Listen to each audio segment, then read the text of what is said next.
Here we are outside the building that will one day become the Victor Hugo Centre, a very fitting place to start the trails. The first trail will take you through Guernsey's capital, St Peter Port, and it'll connect with the second trail, which will take you along the beautiful east coast cliffs from Havelock Bay to Fermain Bay.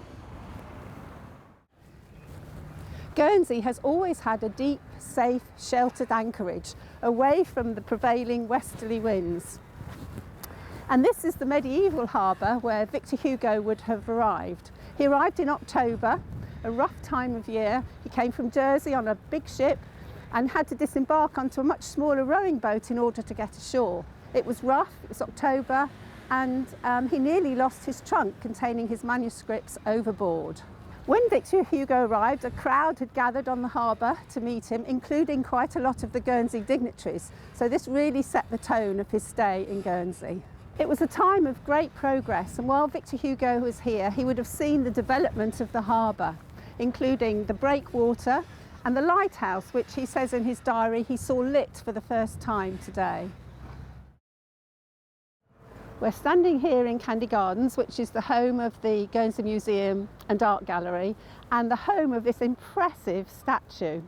The statue was given to the people of Guernsey by the French government in recognition of the hospitality that Guernsey showed to Victor Hugo in his 15 years here in exile. I love this statue, and while Victor Hugo was here, he was his most prolific, and he completed Les Miserables, but also wrote a lovely novel about Guernsey, set in Guernsey, called Toilers of the Sea, and he dedicated the novel to the people of Guernsey. And there's a lovely inscription on the statue that translates to say, "This rock of hospitality and freedom, this corner of old Norman land, where the lovely little people of the sea live on the island of Guernsey. Severe and sweet, at present my refuge, perhaps my tomb." At that time, he didn't know he was going back to France.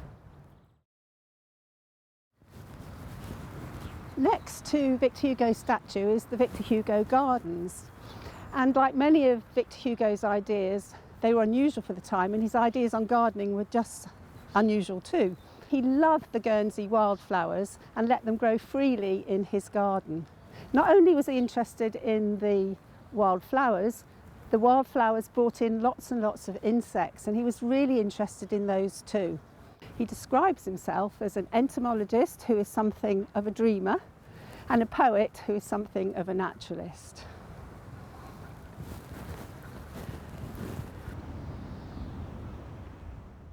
The Victorian era was a time of great change in Guernsey, and when Victor Hugo arrived in Market Square, he would have seen lots of new buildings and lots of buildings under development. There was a great improvement in sanitation, there was a new steamship service, and also the ability to send telegrams. This was a sign of great progress and optimism for the future. It was an exciting time. The town trail will take you past many of these new buildings: the Elizabeth College, St James's Church, Victoria Tower, the Commercial Arcade, and these market buildings, which have been busy, bustling places in Victor Hugo's time. Victor Hugo and his household would frequently have been seen here.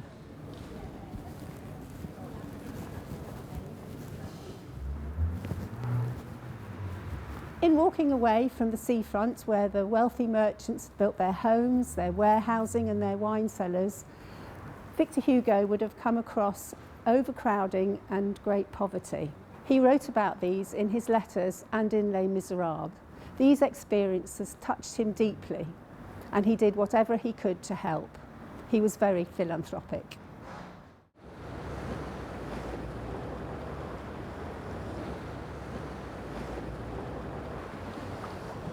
This is Havelock Bay, which is a popular swimming spot throughout the year. Victor Hugo used to love swimming in this bay and swam nearly every day. In fact, his house is only a stone's throw away from where we are. He truly believed in the benefits of sea swimming and sometimes would swim up to 3 times a day. And he wrote in his diary in 1857 that he swum here for the 123rd time. There is nothing more peaceful than this creek in calm weather. Nothing more tumultuous in a heavy sea. In the spring, it was full of flowers, nests, scents, birds, butterflies and bees.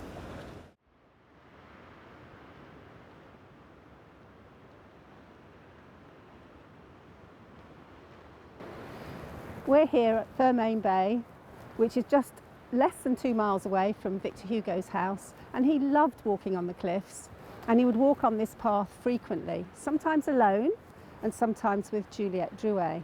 And when you see it like this on a day like today, you can see why it was one of his favourite places. And on a clear day, he could see his beloved France on the horizon. Although he felt safe and secure in Guernsey, he was fully aware that he was still an exile, a refugee and a stranger. His time in Guernsey was such an important part of the Hugo story. Victor Hugo gradually felt at home here. He didn't have to learn to speak English because we spoke French and an old Norman French, and I love his description of the islands. He said they were little bits of France dropped in the sea and gathered up again by England.